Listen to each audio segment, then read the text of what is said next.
All right. Hello, everyone. My name is Alexander. I'm the Deputy Head of Mission at the Danish Embassy here in Riga. And I'm so happy that I have been asked to introduce this panel discussion. Obviously, I'm not the expert here.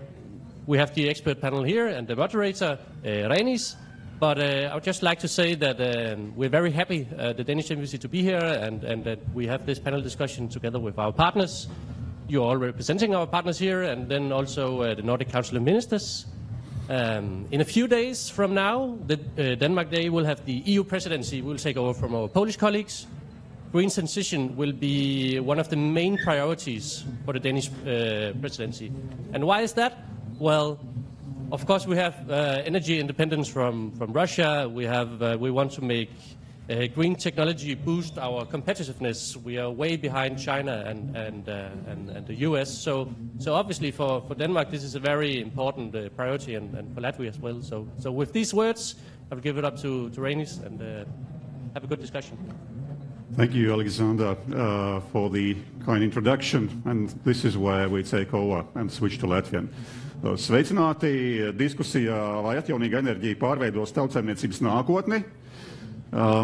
Man sauc Reinis Āboltiņš. Ikdienā es strādāju ar enerģijas vairumtirgus uzraudzību. Šodien es būšu moderators, un es šeit nekādā veidā nepārstāvu sabiedrisko pakalpojumu regulēšanas komisijas oficiālo viedokli. Tas ir vairāk diskutantiem drīzāk nekā auditorijai. Bet tā labā ziņa un interesantā ziņa, unikālā ziņa ir tā, ka šodien mums ir iespēja uzklausīt 6 absolūti izcils ekspertus, un es iepazīstināšu ar viņiem. Varbūt sākšu savu galvu Sandis Jansons, sadalas sistēmas operātora, sadalas tīkls valdes priekšsēdētājs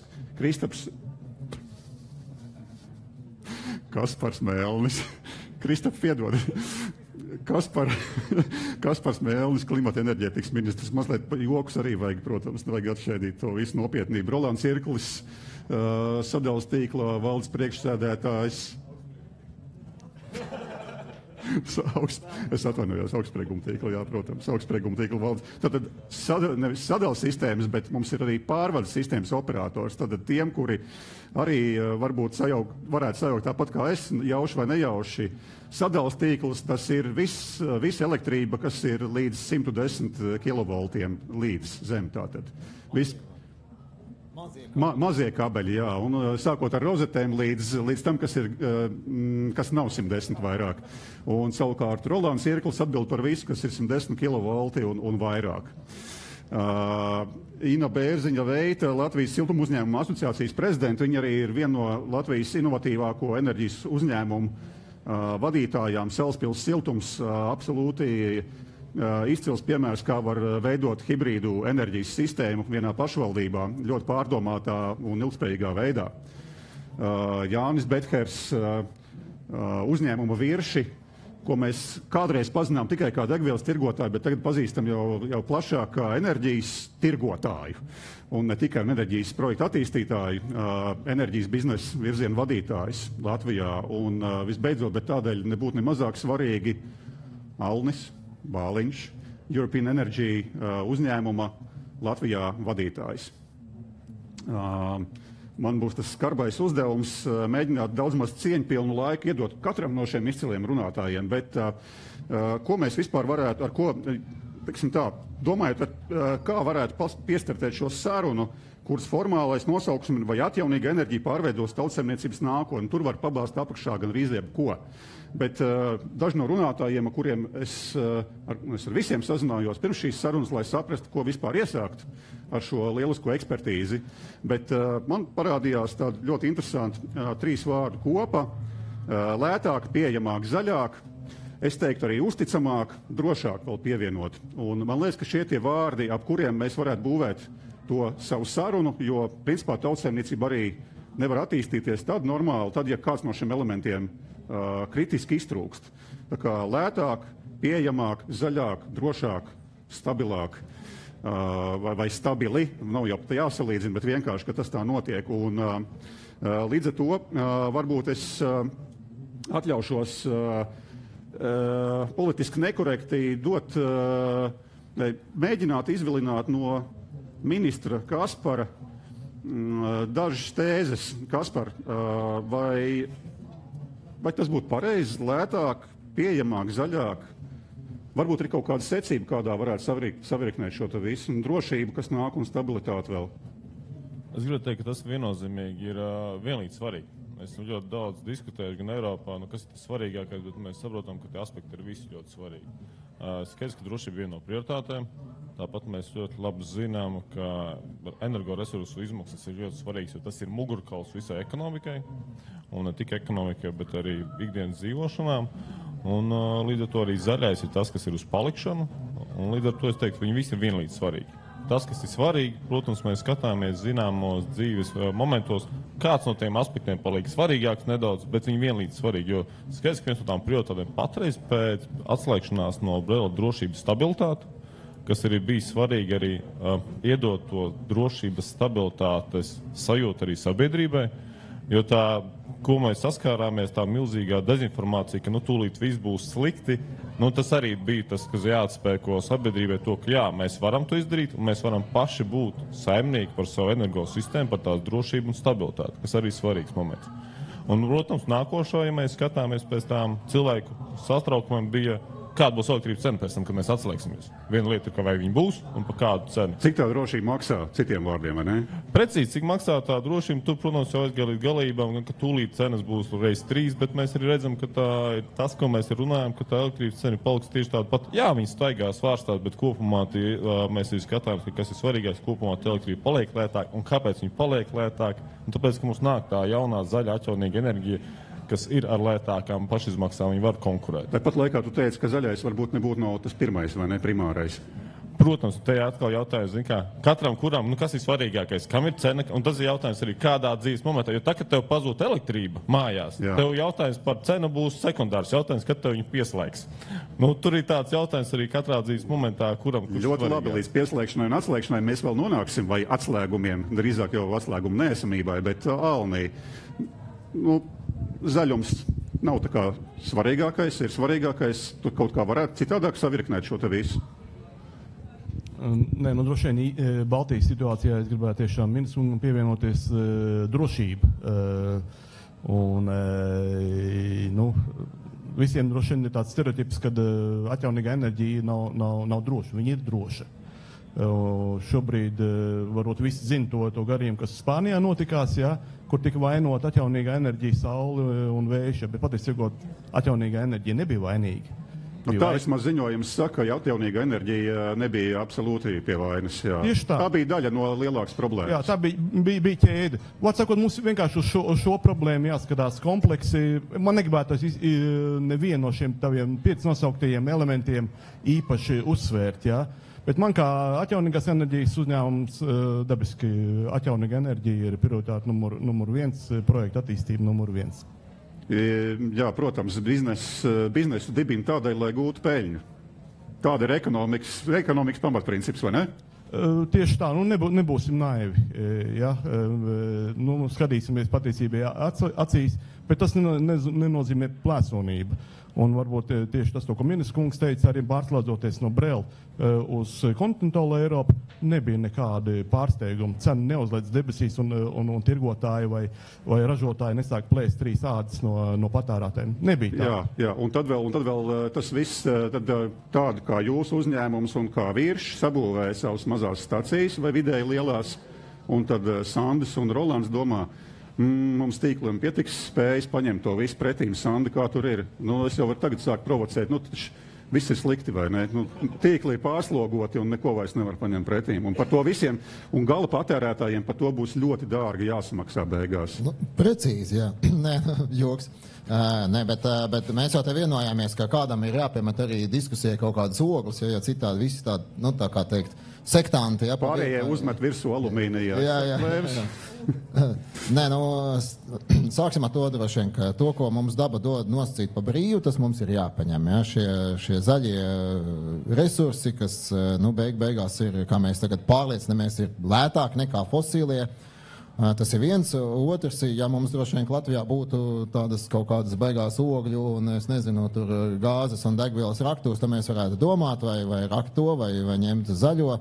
Mums nav, tā kā tas viss fosīlais ir imports, tā kā tas arī nav ļoti atbalstāms, bet tas izaicinājums, protams, ir. Jo, ja mēs skatāmies gadus atpakaļ, tad energosistēma, tā vulgāri izsakoties, bija tāda, ļoti statiska, lielie ieslēdza, mēs tur tos potenciāmetrus noregulējām, viss plūst, viss bez izmaiņām un bez tāda pilnīga stresa. Tad, protams, tagad ar šo izkliedēto ģenerāciju operatoriem tas ir lielāks, tāda atbildība, lielāki izaicinājumi, visu šo zaļo enerģiju sabalansēt, no tīri tādas operatīvās dabas, mēs nevaram iesnausties, mums ir ļoti aktīvi jāiet laikam līdzi. Pat vēl mēs runājam, kad visādas termiņas kā flexible grid un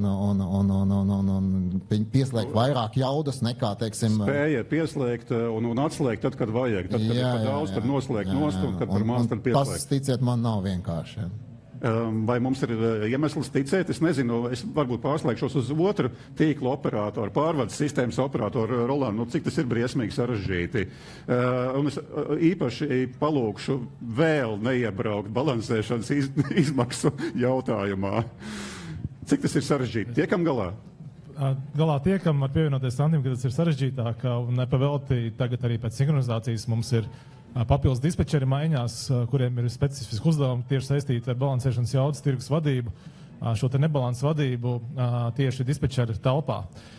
Bet tas viss ir zināms, izdarāms, mums darbinieki ir labi kvalificēti, apmācīti, un kas pats galvenais, mēs Baltijā esam radījuši ļoti labu tirgu šim te balansēšanas resursam, kurš efektīvi strādā kopš februāra un pastāvīgi ikdienu nodrošina vajadzīgās balansēšanas jaudas. Tā kā tur mums šis resurs ir pieejams, plus mēs šobrīd pievienojam arī savu resursu. Augstsprieguma tīkls investē savās bateriju tehnoloģijās, kuras būs gatavas oktobrī, nodrošinot papildus balansēšanas jaudas resursu.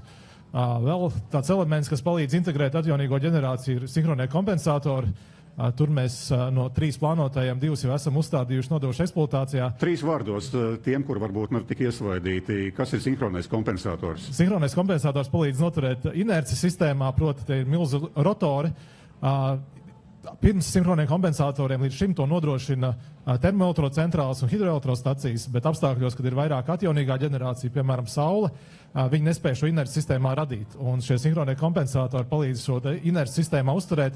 Līdz ar to brīdī, kad notiek kaut kādas atslēgums, izmaiņas attiecībā uz ģenerāciju vai patēriņu, tad viņi palīdz nodrošināt šī pakalpojuma stabilitāti. Būtībā tas ir liela masa, kas griežās, rotējā pasi būtībā. Tieši tā. Jā, paldies, ļoti labi. Ina, skaidrs, mēs runājam par to, ka principā ir iespējams, un tā nav pat par sevi problēma, pieslēgt maz jauns kliedētas ģenerācijas avotus. Tu kā hibrīdas enerģijas sistēmas pavēlniece. Tas ir vienkārši vai nav vienkārši? Un no izmaksu viedokļa tur joprojām ir bizness vai nav bizness? Un vai tas ļauj samazināt, ja tu izlemi, ka tur ir bizness, vai tas ļauj samazināt arī rēķins beigās lietotājiem? Es laikam tā teikšu, atšķirībā no pārējiem, es pārstāvu siltumenerģētiku. Un tad es vienmēr atgādinu, siltumenerģijas patēriņš Eiropā ir puse no visa enerģijas patēriņa, kur paketē mēs skaitam elektroenerģiju, siltumenerģiju un transportu. Un Ziemeļvalstīs, un mēs esam tādā teltī, tajā Ziemeļsalā un Latvijā siltumenerģija megavatstundās patērē 3 reizes vairāk nekā elektroenerģija. Un ja mēs atgriežamies pie tām tēzēm zaļi, droši, daudz labi vārdi. Pieejami zaļi un lēti. Jā, lēti, jā. Un droši. Un droši. Es gribētu teikt, ka siltumapgāde ir viena no tām lietām, kur mēs faktiski jau to izmantojam, ne? Mums ir, vismaz katrā ziņā esam ceļā uz to, jo mums ir jābūt drošiem, mēs nevaram būt nedroši. Līdz ar to mēs esam diversificēti un pēdējo gadu laikā mēs arvien vairāk skatāmies, kā mazāk dedzināt. Un, piemēram, Salaspilī mums jau 6 gadus darbojās saules kolektori. Tie nav saules paneļi, bet gan viņi savāc siltumu enerģiju, tā kā šķidrā veidā, tā teiksim. un saules paneļi mums ražo elektroenerģiju, kas atkal tos siltumu no tiem paneļiem novirza un liek akumulācijas tvertnē, jo vakarā, kad atnāk viss mājā, sākās lielais siltumenerģijas patēriņš. Tātad karsto ūdeni mēs praktiski saražojam ar sauli. Ideja līdzīga kā mazdārziņā, tiem, kam kādreiz varbūt bija, atceraties, bija mūca melnā krāsā vai bāka, uzstādu sastatnes, pa dienu uzsildu, vakarā iet dušā vai laist tomātus. Tieši tā arī ir, tikai drusku lielākā izmērā. Un tagad tas nākamais izaicinājums, ja mēs runājam par to, ka mums rodās, teiksim tā, nelīdzsvarotā vai pīķiem pilnā elektrība, kas ir no saules, un es ceru ļoti drīz būs arī no vēja, mēs viņu atkal varam paņemt un uzkrāt caur siltumu. Atkal tajā pašā mucā, bet, kad sakrāt. Tā kā elektrifikācija ir nākamais mūsu solis, un es gribu pateikt vēl vienu lietu. Mēs nevienkārši paņemam elektrību un tā kā boilerī uzkarsējam to ūdeni. Mēs to dzeram caur siltumsūkni, un siltumsūknis ir paņemot vienu elektrību, mēs uztaisam 3 siltumus, tātad mēs pavairojam mūsu kopējā enerģētikas sistēmā to bezkurināmā enerģiju kopumā. Un, manuprāt, tas ir tas ceļš, kur mēs šodien jau ejam soli pa solim, un tas palīdzēs gan izbalansēt visu to patēriņu, gan arvien vairāk palielināt to bezkurināmā enerģiju. Ļoti loģiski, ļoti labi argumenti, jo mēs esam tā kā pieraduši skatīties tikai vai no uz elektrību, vai no uz siltumu. Ziemā mēs fokusējam savu uzmanību uz siltumu izmaksām, un pārējā laikā elektrība dārga, viss ir slikti, vai arī nemaz tik slikti īstenībā nav, jo, un to man pamatos Jānis no Viršiem, ja jau Virši no dīzeļdegvielas un benzīna tirzniecības nolēma tomēr iet arī enerģijas biznesā, kas ir saistīts ar faktiski ar elektroenerģijas ražošanu, iespējams ar uzkrāšanu un citām tehnoloģijām vēl. Tad tur droši vien, ka tomēr tas biznesa potenciāls vēl ir, un tā, ka ir labi gan tiem, kuri iegulda naudu jaunā biznesa virzienā, gan tiem, kuri patērē pēc tam to produktu. Jā, Viršu galvenais mērķis, dodoties enerģētikas virzienā, bija spēja diversificēt biznesa riskus, un arī, teiksim, ja naftas iegūs Latvijā nav, tad savukārt zaļo gāzi un zaļos elektronus Latvijā var iegūt, un tā tad no tīra tirgotāja kļūt arī par enerģijas ražotāju. Bet jā, mums kā elektrības tirgotājiem, protams, ir jāspēj salāgot šo te tirzniecības pusi, tātad ražošanu, kas ir jāapkalpo un jāiepērk, un patēriņu, tātad jāapgādā klientiem, jāsaliek visi šie plāni kopā, jāspēj būt tam vidutājam, un, protams, tas, ko mēs diezgan jau spēcīgi šobrīd redzam, ir tas, ka Latvijas un Baltijas tirgus ir pietiekami neliels no elektroenerģijas patēriņa viedokļa, un tie ir tie lielākie izaicinājumi arī mums kā tirgotājiem, tātad motivēt klientus, salāgot savu patēriņu ar to, kad ir lielā vēja un saules izstrāde. Ja mēs redzam, kā Ina veiksmīgi ir metuši šo laipiņu un elektrību pārvērš siltumenerģijā, bet kopumā jau esam gana kūtri līdz šim bijuši, gan, savus pumpju stacijas vai saldētavas, vai tos pašus siltumsūkņus pielāgot tam. Jā, bet tu runā par biznesa klientiem vai par gala lietotāju, par lietotāju vienkāršo, vai par abiem diviem? Nē, protams, ka 1000 vai 10 000 mājsaimniecības var nodrošināt līdzīgu slodzi un pieprasījumu kā viens liels industriāls patērētājs, bet tas ir gan. Mēs esam kūtri abos segmentos, un, protams, ka tā pirmā interese tirgotājiem ir iet un domāt par industriālajiem, kur tev jāpārliecina viena valde uzņēmuma vai īpašnieks, un tas veids šo investīciju nevis, ar tehnoloģiju palīdzību uzrunāt un censties pārliecināt par kaut ko jaunu 10 000 cilvēku. Tā ka, parasti jau tas pirmais ir iet pie industriālajiem.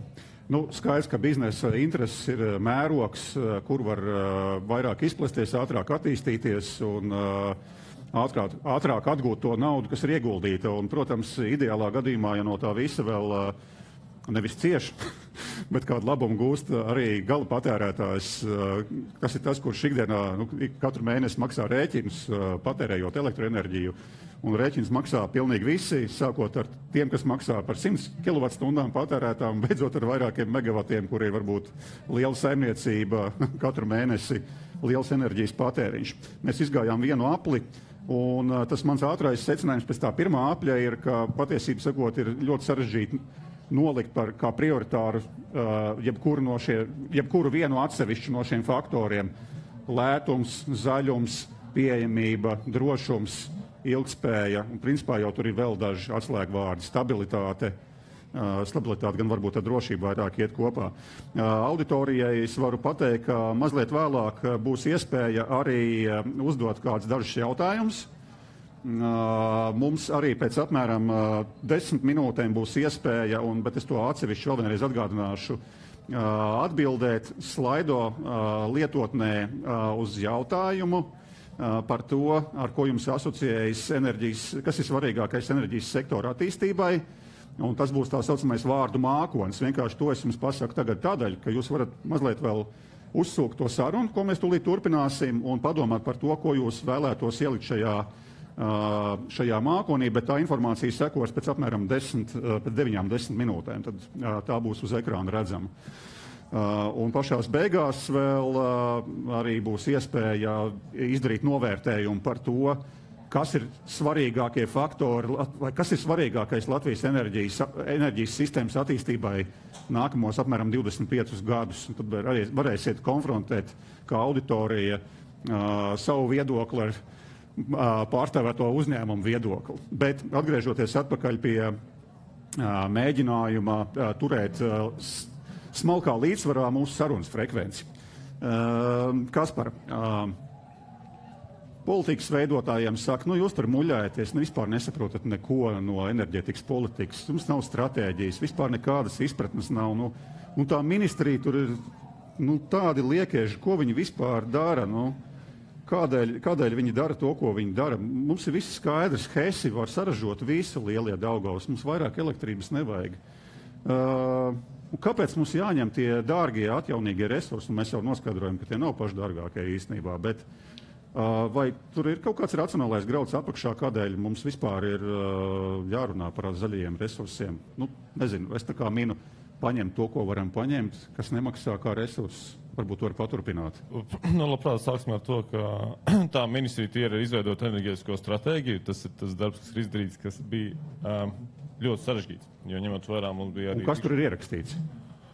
Es aicinātu tiešām iepazīties ar viņu. Tur ir gan, kur mēs arī vēlamies iet kā valsts, kas ir tie energoresursi, no ko mēs arī vēlamies nākotnē patērēt. Un te ir tā viena nianse, kas arī zināms, to, ko mēs saskaramies, ir ļoti daudz, un teiksim tā, puspatiesības, kur jāskat, ka mēs arī varam sevi nodrošināt ar Hesiem. Tad jautājums, kādā griezumā? Ja mēs paņēmām kaut kādu vasaras sausumu, kad ūdens pieticis nav, tad Hesu nav. Tad ūdens, tad tāpat mēs to nebalansu ražojam, ko nesaražojam, vai dedzinot fosīlo gāzi. Teicā, jā, mums taču ir teici veseli 1,5. Tieši tā, precīzi 1,5. Un tā nākošā nianse atkal, kad mēs redzam ar lielie plūdi, tad tas Hess ražo vairāk nekā mēs varam patērēt paši. Un tad tā nianse, mēs viņu tāpat elektrību dodam citur. Un tāpēc mēs arī skatāmies nākotnē, kas ir enerģijas ierakstīts, mēs skatāmies uz kopējo portfeli. Un tajā kopējā portfelī gan vieta ir gan Hessiem mūsu, kas ir mūsu dārgums, gan arī teciem kā balansējušiem, gan arī saulē, kas var saražot lētāk elektrību saulēnās dienās. Vējš, kas var ražot rudenī, pavasarī un ziemā puses vairāk saražot, jo viennozīmīgi nav tā, ka viens enerģijas veids mums atrisinās visas problēmas. Līdz ar to ir jāskatās enerģija noteikti kā uz portfeli, un tad jau, protams, lielais jautājums, ka tas viss ir jāsabalansē.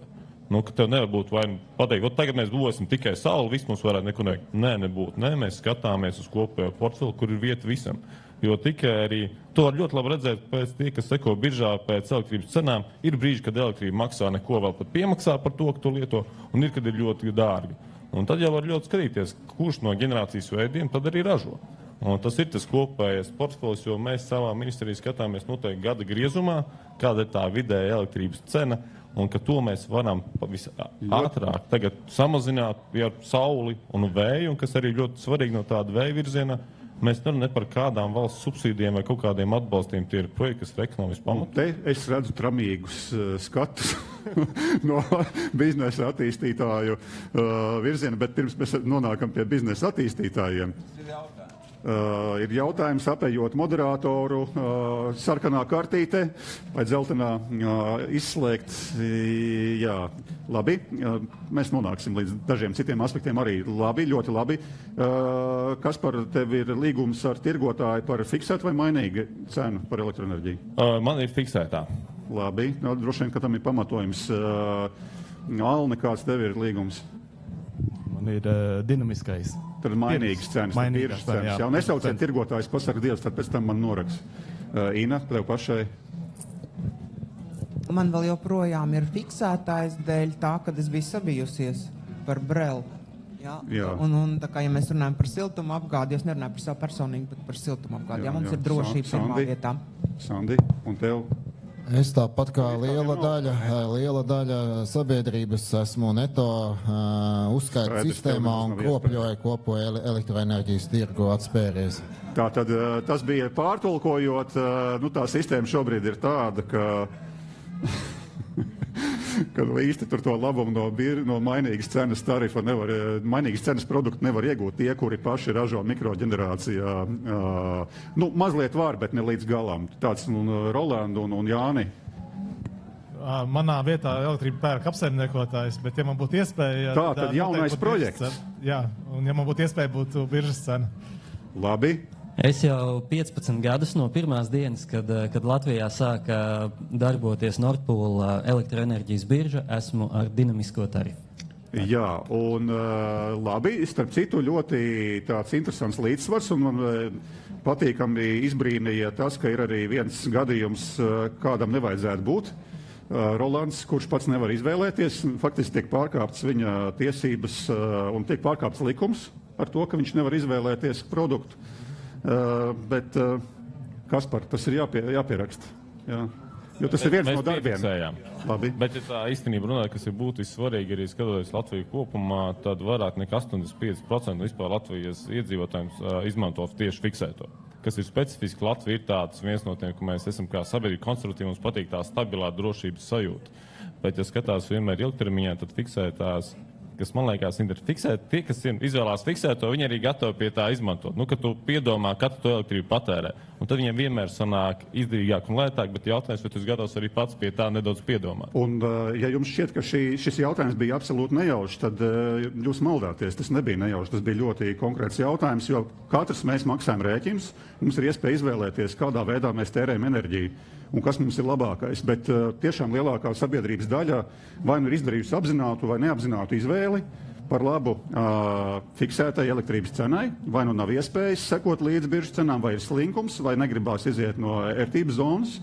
Arī es esmu ar mainīgu cenu no 2015. gada 1. janvāra un uz pusgadu pieslēdzu fiksētu cenu. Tas bija 22. gada otrajā pusē, kad bija ekstrēmi augstas cenas. Un 6 mēnešus vēlāk es izmantoju iespēju atgriezties pie mainīgas cenas, bet vērojumi liecina, ka ļoti daudz lietotāji ļoti slinki atgriezās pie mainīgas cenas, un daudzi joprojām cieš no tā, ka ir noslēgti līgumi ar tirgotājiem par fiksētu cenu uz ilgiem gadiem. Es gribu iedrošināt, ieskatīties vēlreiz, kas ir rakstīts jūsu līgumos. Iespējams, ka jūs varat samazināt izdevumus par elektroenerģiju, ko patērējat. Starp citu, arī jums visiem jautājums paceļat rokas, kuri zina, ka maksā mainīgu cenu par elektroenerģiju auditorijā. Nav nemaz tik traki, īstenībā apmēram pusi uz pusi. Droši vien es pieņemu, ka pārējie vai nu nezinu, vai ir fiksēta cena, bet vismaz šajā nelielajā burbulī tad izklausās, ka ir tā apzināšanās par to, kas ir enerģija, cik tā maksā un kā samazināt tās izmaksas potenciāli ir diezgan laba. Atgriežamies tad pie tās biznesa puses uz skatuves. mainīga cena, biržas cena, un te aiz tā slēpjās ļoti interesanti aspekti arī biznesam. Un politikai arī, starp citu. Bet tā kā politika mēs tikko jau dzirdējām galvenajos vilcienos, tad ejam pie biznesa. Un te es gribu uzrunāt Alni. European Energy kā uzņēmums ir atvēzējies uzstādīt diezgan lielas atjaunīgās enerģijas jaudas, dažādas. Saule, vējš primāri, bet es esmu pilnīgi pārliecināts, ka jums ir arī padomā baterijas. Un es šeit nerunāju par kabatas baterijām, bet par nopietnām baterijām, kur var uzkrāt diezgan daudz. Vēl ir iespējams izrēķināt Excelī tos skaitļus tā, ka tur ir izdevīgums. Pastāstīt mums pārējiem, kur tas izdevīgums slēpjās, kas ir tas mehānisms, kā tas darbojas. Mēs zinām, ka saule spīd pa dienu un vējš ar nevienmēr pūš. Jāsaka godīgi, ka pēdējā laikā ir notikusi diezgan liela transformācija, ņemot vērā to, ka tirgu ienāk ļoti daudz atjaunīgās enerģijas, saule un vējš. Un tad mēs redzam, ka ir brīži, kad ir negatīvas cenas, industrijā ir tāds termins duck curve, pīles līkne, kas nozīmē to, ka cena rīt stundās, kad saulītes nav daudz, ir augsta, un dienas vidū, kad saulītes ir daudz, cena nokrīt līdz nulē, dažkārt ir negatīva. Un tik tiešām, Reini, tev pareizi jautājums, kā ar šo te visu cīnīties. Biznes ar to cīnās ikdienā, jo mums ir jānofinansē 1000 megavatu projektu attīstība. Ir divi veidi, kā cīnīties. Viens ir, par ko vēl stāsts šeit nav bijis. Reinis pieskārās vairāk tā kā pie piegādes līgumiem, bet ir vēl tāds termins kā Power Purchase Agreement. Ilgtermiņa elektroenerģijas pārdošanas līgumi, bet tie nav piegādes līgumi. Ražotāji slēdz ar patērētājiem. Bet ar lieliem patērētājiem, kurās šie te apusēji tiek risināts problēma gan no ražotāja puses nosacot šīs te ielejas, gan arī no patērētāja atkal nosacot tos pīķus. Tas ir viens no instrumentiem. Otrs instruments, par to droši vien, ka Jānis varbūt vairāk varēs pastāstīt. Otrs, tik tiešām tas, ko Reini pieskāries, ir ņemot vērā šīs dinamiskās izmaiņas tirgo tehnoloģijās, šobrīd ļoti strauji ienāk baterijas. Ja, teiksim, pirms 2 gadiem mēs runājam par saules parku hype, tad mēs būvēsim 6000 megavatu saules parkus, mēs redzam, kas notikās ļoti daudz, bija pārvērtējuši savas spējas un savu apetītu, un nolec nos, cik es saprotu, apmēram 2000 megavati ir nolikuši nos, tas šobrīd veidojas nākošais hypes. Mēs redzam, ka pie jūsma, latviešu valodā jūsma, piedodiet man anglicismu, mēs redzam, ka pie augstdeguma tīkla, Rolands droši vien vairāk varētu pastāstīt, ir jau šobrīd pieteikt vairāk kā 600 megavatu baterijas tikai. Jā, tas ir viens no instrumentiem, kādā veidā izbalansēt šīs te līkmi, bet tur ir nākošā zinātne. Un tā ir tirgotāja rokās, kādā veidā viņi visu šo te saliek kopā. Jā, aizspēlējuši bumbu, bet vienkārši tiem, kuri varbūt katru dienu neseko līdzi, cik Latvijā kopā saražo un patērē, tad principā vidējā gada dienā ar 1000 megavatiem, jeb 1 gigavatu, Latvijai pilnīgi pietiek patēriņu pusē.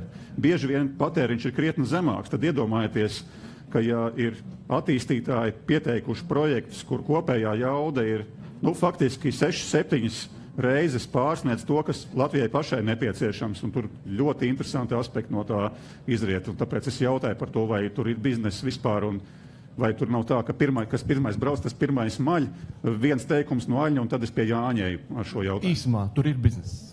Jāni, Augsts nemalo?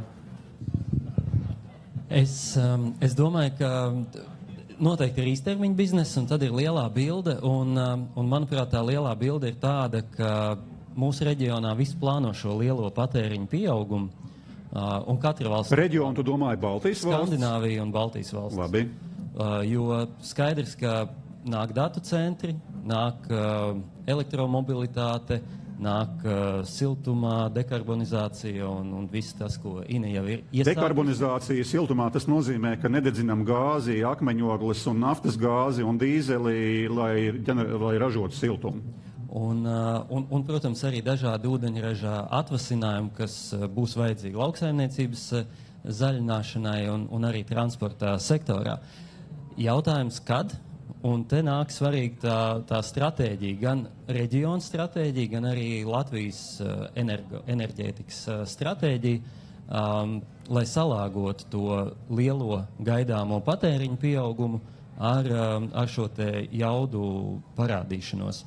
Un Latvija ir tādā laikam, jāsaka, labā pozīcijā tādā ziņā, ka faktiski lielākā daļa labo vietu, kur Skandināvijā un arī mums kaimiņos uzstādīt, teiksim, lieljaudas vēja parki, nu faktiski viņas ir izmantotas un liela daļa no tiem parkiem ir teiksim, izmanto 2-3 gadus vecas tehnoloģijas.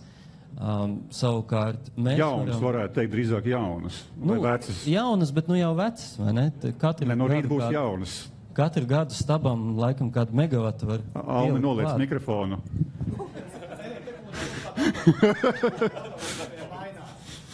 Jā, patiecīgi ir šī lielā bilde. Jā.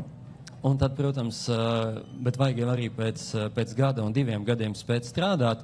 Un tāpēc noteikti es domāju, ka sākotnēji ir vajadzīgi šie te ilgtermiņa līgumi, ja, kas ir tātad ar lieliem industriālajiem patērētājiem, kam rūp gan cenu stabilitāti, gan arī zaļums, jo viņi saņem garantiju, ka pateicoties šim līgumam, Power Purchase Agreement, jeb ilgtermiņa enerģijas iegādes līgumam, ir radies kāds jauns enerģijas avots, pilnībā zaļš. Ja, tātad viņiem ir daudz dziļāk tā saikne, viņi saņem zaļo pusi, cenu solījumu, un investors var veikt savu investīciju. Jā, nu labi, pie Alnis varēs ņemt mikrofonu tad, kad viņš būs apdomājis mazliet manu nākamo jautājumu tieši viņam par to, kāpēc viņš, kur tā ir ārzemju nauda, un vai tā nav tā pēc tam, ka tas, ko tu nopelnīsi, kā ārzemju uzņēmumu pārstāvs, ka Latvija aizplūdīs projām uz ārzemēm. Tev ir laiks tagad pārdomāt šo te jautājumu.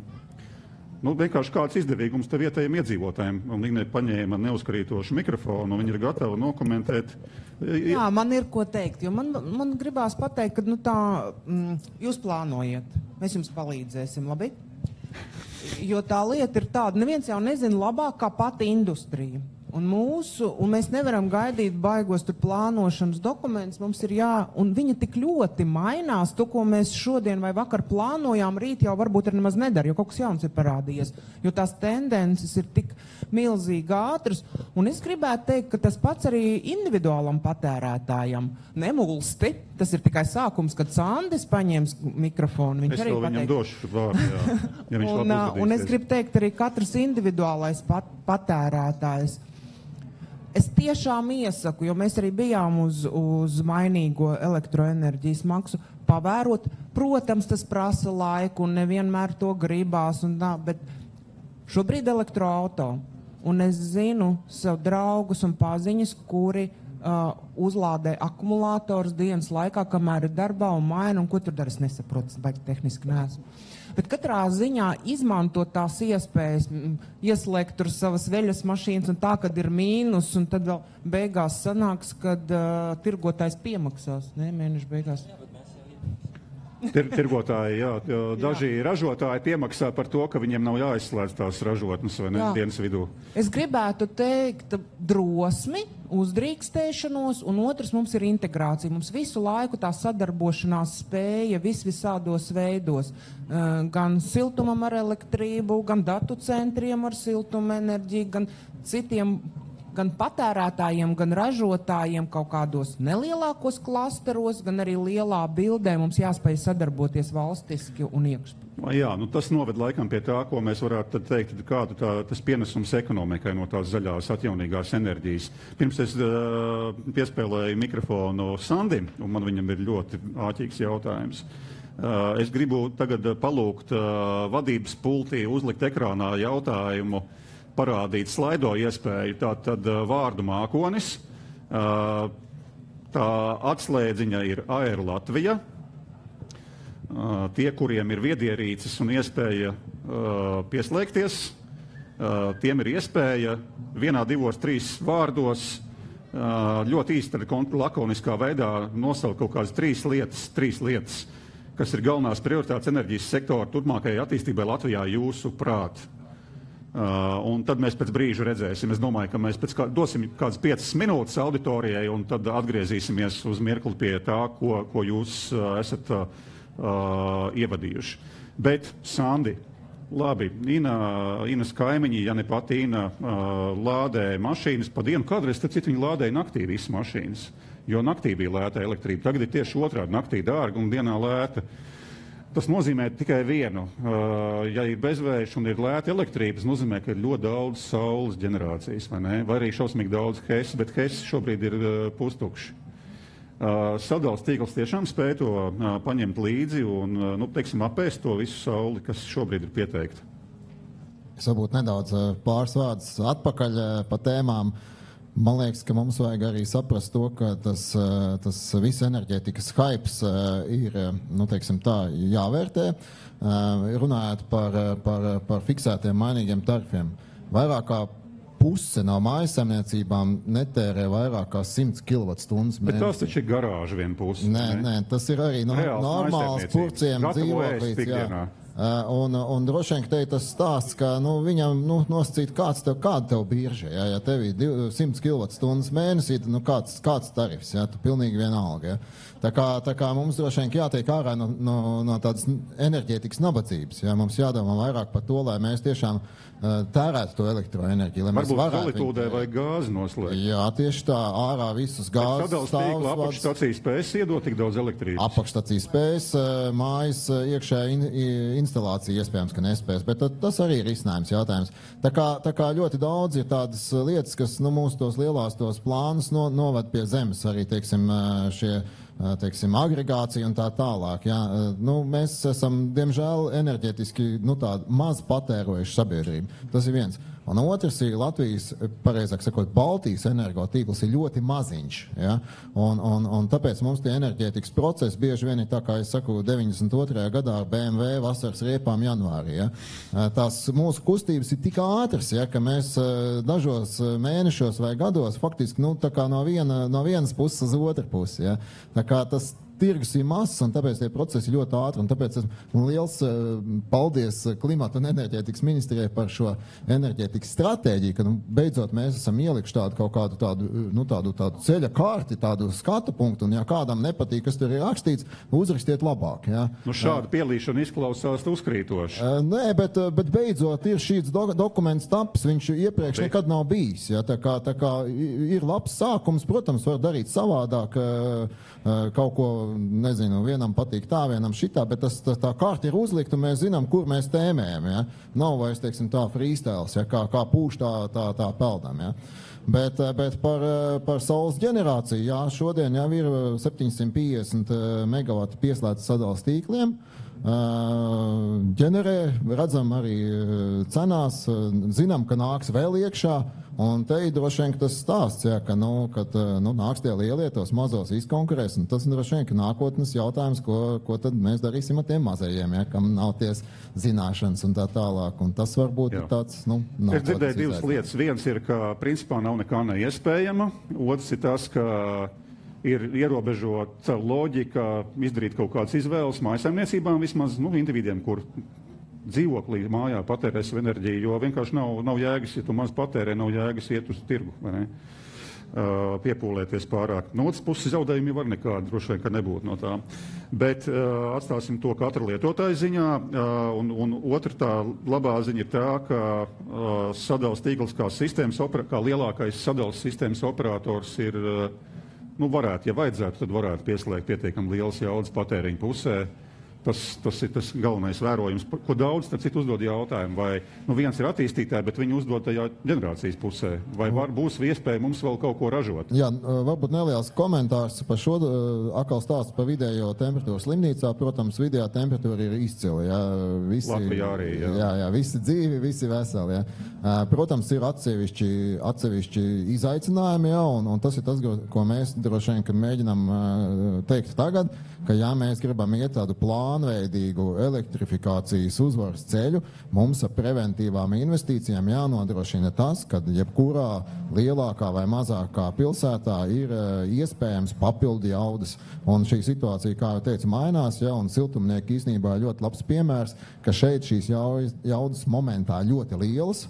Un šeit var būt izaicinājumi. Mēs zinām vairākus reģionus, kur mums jau šodien pietrūkst, un paldies tam, ka mēs esam dabūjuši Eiropas fondus, un mēs preventīvi ejam, būvējam jaunas apakšstacijas, mums būs papildu jaudas, un tā kā skatāmies uz to stāstu nevis postfaktum, bet ar skatu nākotnē. Jā, šeit Sandrs pieminēja Eiropas naudu. Protams, ka enerģētika ir tāda nozara, kur investīcija apjoms ir milzīgs, un tā ar domu, ka šodien ir jāinvestē, lai pēc 5 līdz 10 gadiem mums būtu tā situācija labāka.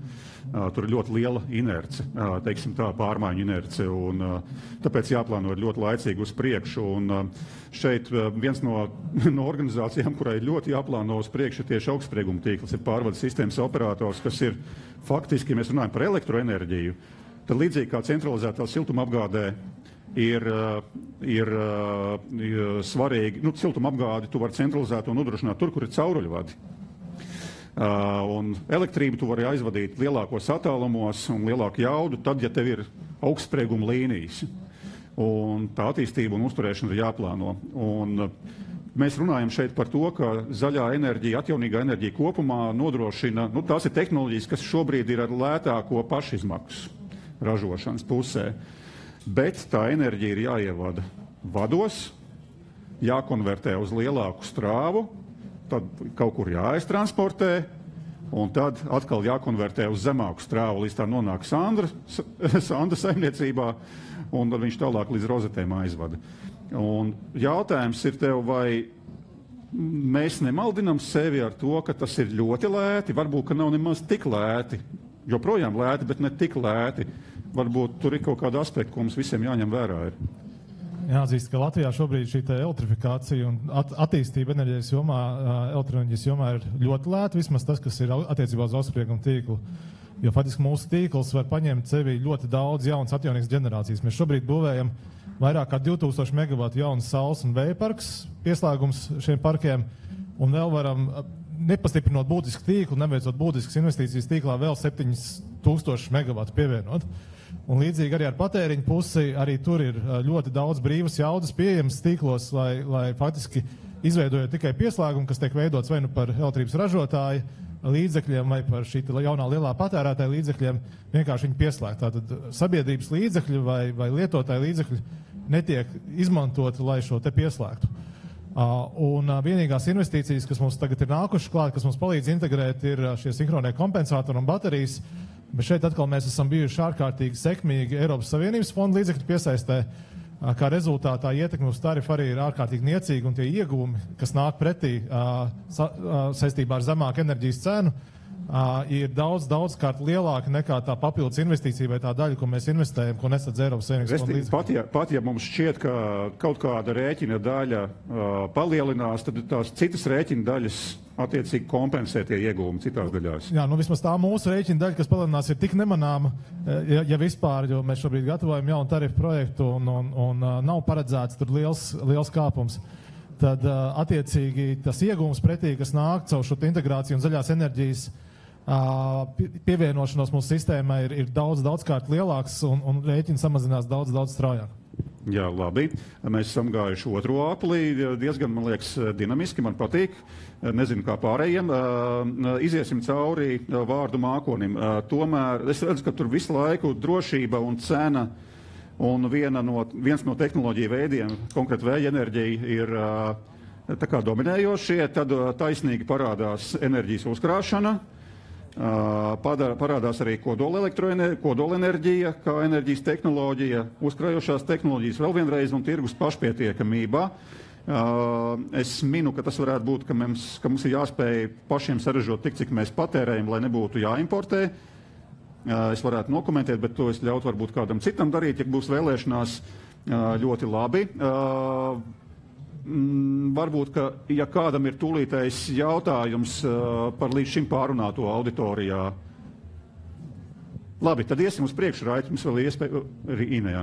Es gribu pateikt, ka es neredzu vienu lietu. Mēs paliekam šausmīgi sarežģēti, komplicēti, diversificēti, apvienoti. Es neredzu te mākslīgo intelektu.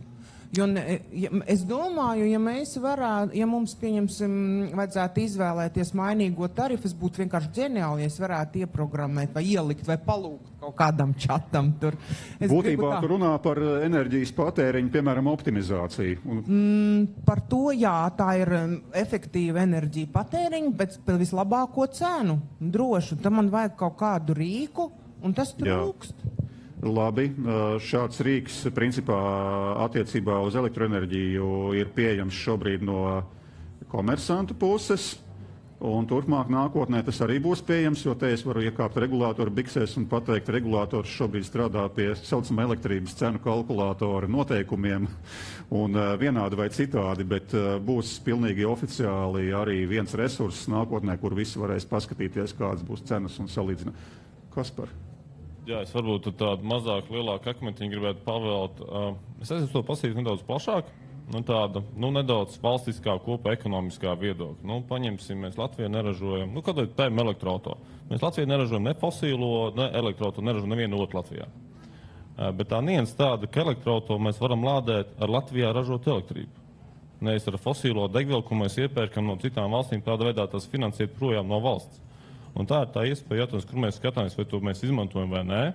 Notlīt par to rīku, elektroauto jau, es zinu, ir tāda aplikācija, kur to var iestatīt pie kādām cenām tev elektroauto lādē. Līdz ar to tāda aplikācija jau ir. Un tās ir tās mazās nianses, kas ienāk iekšā. Jautājums ir, cik mēs esam tām lietām gatavi un cik mēs gribam to. Bet to, ka tur no tāda valsts ekonomiskā viedokļa mēs saskam tās perspektīvas, kur mēs varam būt efektīvāki, un kas ir svarīgi, lai tas finansējums, lai tas paliek Latvijas ekonomikā. Tādā veidojot, ka mēs vairojam savu ekonomiku nekā citu valstu ekonomiku, no kā mēs tad pērkam tos fosīlos resursus. Jo Latvijā mums nav ne dabasgāzes, ne arī kaut kāda degvielas, ko mēs, tad ir tā iespēja un skatīties no tāda plašāka viedokļa. Ļoti labi, atgriezi mūs uz plašāku skatījumu. Jānis jau raujās pie komentāru, un tad es iešu pie Aļņa par to ārzemju naudu un kur tā paliek.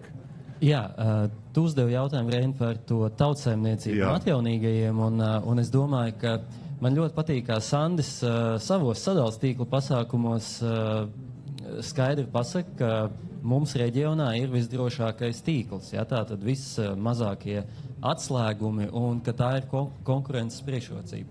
Un tieši tāpat mums ir jāspēj ārvalstu investoriem atnest to stāstu, ka šeit ir jānāk un jāveido patēriņa ziņā intensīvas ražotnes, jo mēs mainamies, un šis vairs nebūs Skandināvijas, Baltijas reģionā dārgs cenu apgabals, bet šis visticamāk būs pietiekami lēts, un ja realizēsies gan virkne no saules un vēja parkiem, un būs arī tā fleksibilitāte no enerģijas uzkrājošajiem rīkiem, tad viņš būs arī gana saprātīgs, ka nebūs tur no -100 līdz +1000 eiro megavatstundā cenas, bet viņas būs vidēji ok priekš reģioni. Un tā tad daudz zaļā, saprātīgas cenas un arī stabils tīkls. Ļoti labi vide, kur nākt ārvalstu investīciju. Jā, ļoti labi, un arī dot pienesumu vietējai ekonomikai. Un atgriežamies pie Kaspara taisnīgās norādes, ka jāskatās ir kopsakarībās visa ekonomika funkcionē. Un pirms es dodu tātad beidzot Alnim iespēju atskaitīties par to, kas tad notiek ar to ārzemju naudu. Man vēl pēdējais komentārs par šo te slaido attēlu. Es teiktu tā, redzot visu, kas tur ir uzrakstīts, visi šie vārdu savienojumi vai vārdi atsevišķie, es tos saskatu kā enerģijas sistēmas ārkārtīgi svarīgu daļu. Tās proporcijas var mainīties, un kāda no šiem aspektiem ir varbūt sajūta līmenī mums svarīgāki, kāda ir objektīvi svarīgāka, bet es teiktu, ka es neredzu šeit neko, kas pilnīgi kristu ārā no kaut kādas loģikas, un es teiktu, ka ir jāspēj uz šiem te vārdiem tos salikt kaut kādā normālā, kārtīgā sistēmā. Un es ceru, ka stratēģija, ko Kaspara politiskajā virsvadībā ministrija ir sagatavojusi, spēs atbildēt uz daudziem jautājumiem, kā šo te visu salikt vienā loģiskā bildē, kā tas strādā. Alni. Tātad, ārzemju nauda. Latvijā nauda mums ir tik, cik ir, tādēļ neizbēgam mēs runājam par to, ka ir ārvalstu investīcijas, īpaši par lieliem projektiem. Pēc tam tā nauda procesā un pēc tam paliek Latvijā vai aiziet atpakaļ uz Dāniju vai Zviedriju vai, es nezinu, Ameriku vai Japānu. Varbūt mums ir 7 minūtes apmēram laika vēl diskusijai. Jā. Tas skatās no 2 punktiem. Pirmām kārtām, kā tas atspieguļojās elektroenerģijas rēķinos gala patērētājiem. Atbildi šeit ir iegūst patērētājs, jo atjaunīgā enerģija de facto ir lētākā. Viņas LCOI ir viszemākais, vislētākais. Līdz ar to, ienākot lētai enerģijai, mēs dabūjam saliekot to visu kopā, lētāku enerģiju un rēķinu patērētājiem. Tagad runājot par to naudiņu, attīstītāji, kad attīst savus projektu, viņi attīst projektu, kas ir nevis loss-making, bet kas rada peļņu. Tad nerada zaudējumus, bet rada zaudējumus, bet rada iegūmus. Mēs kā attīstītāji, un mēs neesam tādi vienīgie, tie ir ļoti daudz šobrīd. Mums līdzīgi ir, mēs pareizi saliekam šos projektus, pamatojam viņus, nofinansējam, uzbūvējam, un tad mēs esam viņus gatavs palaist tirgū. Mēs būtu ļoti priecīgi redzēt, pateicu sakot, Latvijas pensionāru naudu. Šobrīd European Energy, kā piemēram, ir pārdevis 50% no viena no savu pirmā saules parka, 150 megavatu Dānijas otram lielākajam pensiju fondam Sampension. Mēs labprāt redzētu, kad 50% nopirktu arī Latvijas pensiju fonds no projekta, kas ir peļņu nesošs. Līdz ar to ieguvēji ir visi. Patērētājs un investors. Es ceru, ka šo klausās kāds no pensiju fondu apsaimniekotājiem. Ļoti labi. Respektīvi, tas ir zināmā mērā mīts, ka tā nauda visa aizceļo projām. Patiesībā aizceļo projām maza daļa no naudas. Tieši tā. Ja mēs zinām, kāda mums ir nodokļu sistēma, mums ir dividendu ienākumu nodoklis. Proti, ja mēs maksājam ārā dividendus, tad mēs samaksājam dividendu ienākumu nodokli un nodoklis paliek šeit, Latvijā. Jā. Šis ir tas brīdis uzlikt nākamo otro slaido epizodīti. Lūdzu, vadības centru ekrānā jautājumu. Šeit būs lūgums jums novērtēt, izteikt savu vērtējumu. Tātad ekrāns. Gaidām, tūlīt jābūt ir ekrānā. Otrajam slaido otrajam. Bet tas mans vērojums arī, ļoti labi, tā man vairs nav jākomentē, jāimprovizē. Tātad atjaunīga enerģija, šeit ir apgalvojums. Atjaunīgā enerģija būs Latvijas enerģijas sektora attīstības stūrakmens nākamos 25 gadus. Tas ir mans patvaļīgi izvēlēts apgalvojums, un jums skalā no 1 līdz 5 ir aicinājums paust savu vērtējumu, cik lielā mērā jūs piekrītat. 1 galīgi tā nebūs, pilnīgi nemazākā mērā, un 5 tā 100 punkti, ka tieši tā arī būs nākamie 25 gadi AR zīmē. Un ar to mēs pašās beigās arī noslēgsim. Bet tagad mēs, kamēr jūs vērtējat, mēs vēl varam pagūt fiks izskriet vienu pusaplīti. Labi. Atjaunīgie resursi. Vējš un saule kā tādi paši par sevi neko nemaksā. Kāpēc nepaņemt? Rekurīna ņem siltumu no saules. Alnis ņem elektrību ražo no saules. Jānis, viņam tur dažāds tas biznes, viss kaut ko viņš ņem, jā. Rolands uzkrās tūlīt būs baterijas, un Sandis nodrošinās to, ka tie mazie ražotāji arī sadals tīklu līmenī var pieslēgties klāt. Un ka tas, vēl otrādi, respektīvi, ka ne tikai var ražotāji, bet tas aiziet pats galvenais līdz patērētājiem. Tā ekonomika droši vien strādā tā, ka kādam ir izdevīgi ražot un kādam ir izdevīgi patērēt par saprātīgu cenu. Un tā kā mums ir apmēram 2,5 minūtes, tad vai jums, vadoties no tā, ko mēs paguvām pārunāt šodien, radās kaut kādas korekcijas par savu novērtējumu? Kas varētu būt pirmie 2 vārdi? Drošība, stabilitāte, cena. Es zinu, es jūs spiežu stūrī, bet saņemieties un mēģiniet nosaukt 2. Labi, 2 vienlīdz svarīgākos. Pēc kārtas. Brīvi izvēle. Cena drošība. Cena patēriņš. Cena drošība. Labi. Sandi. Cena noteikti un drošība arī. Tas ir mūsu. Jā, es arī pieminēšu cenu, bet jauns vārds iespēja. Iespēja tieši šī jautājuma kontekstā, kas uz ekrāna, ka atjaunīgi iedod stimulu, un pēc tam tas viss ir tos 25 gadus jāspēj materializēt jēdzīgās lietās.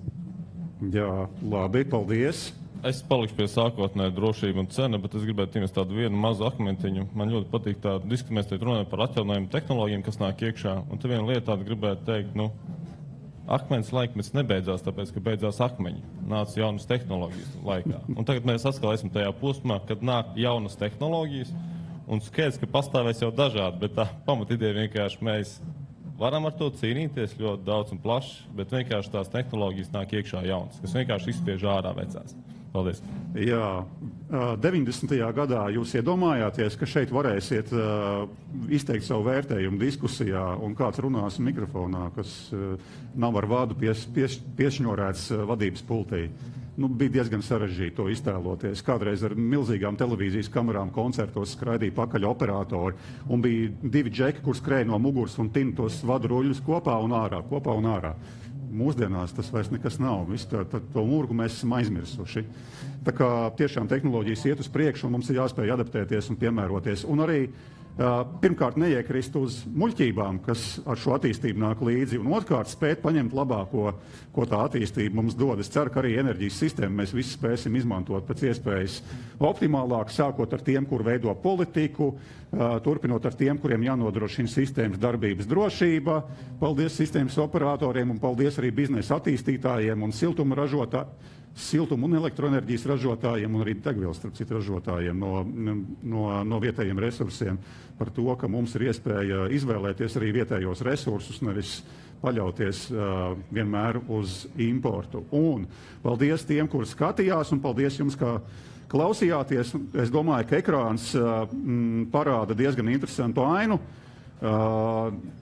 Lielākoties 54% uzskata, ka 100% nākamos 25 gadus atjaunīgā enerģija būs Latvijas enerģijas sektora attīstības stūrakmens. Un bija arī tādi, kuri nepiekrīt, un šādam viedoklim ir tiesības pastāvēt. Tā kā es domāju, ka dažādība ir tā, kas izdaļo mūsu dzīvi un padara dzīvi interesantu, jo ja visi piekristu man vai piekristu Kasparam vai Alnim, tad es domāju, tas būtu ļoti garlaicīgi. Dzīvot būtu ļoti garlaicīgi. Tā kā vēlreiz paldies visiem runātājiem un arī jums ceru, ka bija interesanti skatīties gan tiešraidē, gan arī klātienē.